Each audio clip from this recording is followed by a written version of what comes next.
Good morning, students. Today we are going to discuss about science lesson number 10 light and sound. Light का मतलब क्या होता है? रोशनी। और साउंड का मतलब क्या होता है? आवाज़। तो आज हम इस लाइट एंड साउंड के बारे में पढ़ेंगे। तो we will explore luminous and non luminous object. Luminous और नॉन लुमिनियस ऑब्जेक्ट कौन से होते हैं? लुमिनियस ऑब्जेक्ट होते हैं जो चमकदार होते हैं, और नॉन लुमिनियस ऑब्जेक्ट होते हैं जो गैर चमकदार, मतलब जो रोशनी नहीं देते। शेडो परछाई और साउंड आवाज। तो look at Manav's room, can you see the difference in the 3 pictures.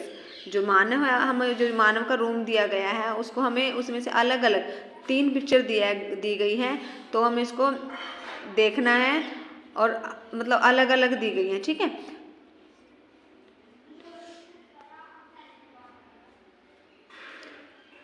तो क्या है? In the first pictures we are clearly able to see all the objects in the bright sunlight.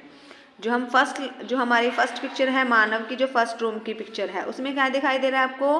क्या क्लियरली दिखाई दे रहा है? हर एक चीज़, जैसे ये कर्टेन है, ये विंडो है, ये बेड है, ये पिलो है, हर एक चीज़ क्या दिखाई दे रही है हमको? क्लियरली दिखाई दे रही है।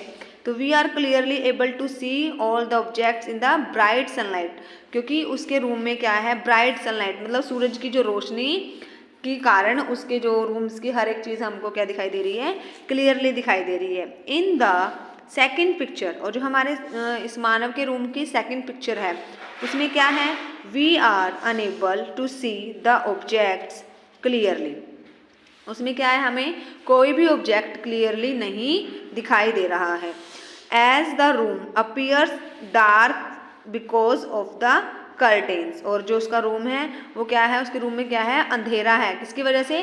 कर्टेन की वजह से। जो ये कर्टेन था उसकी मम्मा ने बस उसने क्या किया? उस सनलाइट को ढक दिया। किसके साथ? कर्टेन्स के साथ। तो उसके रूम में क्या हो गया? अंधेरा हो गया।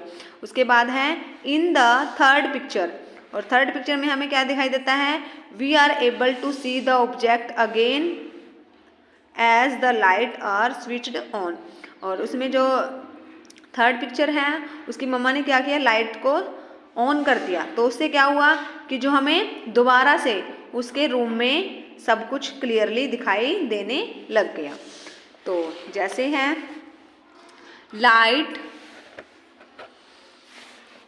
Light help us to see things around us. और क्या कहते हैं ये? कि लाइट जो हमारी रोशनी होती है उसके मदद से हम क्या करते हैं कि हमारे चारों तरफ की जो हमारे अराउंड अस जितनी भी हमारे आसपास की चीज़ें होती हैं उनको हम देख सकते हैं। There are certains objects that emit light, और जो ऑब्जेक्ट्स मतलब लाइट को उत्सर्जित करते हैं उन्हें क्या कहते हैं? They are called source of light, sources of light. उन्हें क्या कहते हैं? रोशनी का स्रोत कहा जाता है, ठीक है। जो हमें लाइट देते हैं तो उन्हें क्या कहा जाता है? Sources of light. Science is a fun. अब इसमें पता चलेगा कि कौन से जो है हमारे लाइट के सोर्सेज हैं और कौन से नहीं हैं। तो a few objects among the ones below are a source of light. तो write y for the object that are source of light. जो source of light है उसमें हमें डालना है y, और जो नहीं है तो n for object that are not of sources light, जो लाइट का सोर्सेज नहीं है। जैसे कैंडल, तो कैंडल क्या है? लाइट का सोर्सेज है या नहीं? यस, लाइट का सोर्सेज है। तो हम इसमें क्या डालेंगे? y। बल्ब, बल्ब क्या है? लाइट का सोर्सेज है ना, तो यस। सन, सन तो मोस्ट इम्पोर्टेंट है हमारे sources of light. Paint, paint है? No. Torch? No. Yes, very good.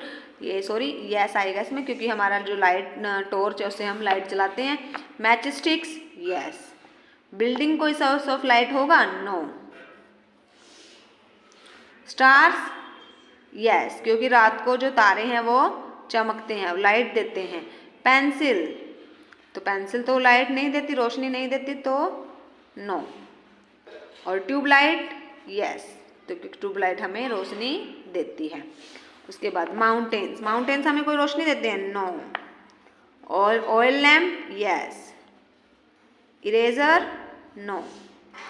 Plant? No. Fire? No. तो ये हैं हमारे जो हमें रोशनी देते हैं, जैसे कैंडल, बल्ब, सन और torch, matchsticks, stars, tubelight, oil lamp और फायर। ये हैं हमारे लाइट के सोर्सेज जो हमें लाइट देते हैं। ठीक है, ओके स्टूडेंट्स, आई होप आपको अच्छे से समझ में आया होगा। तो बाकी लेसन हम कल रीड करेंगे। Thank you students.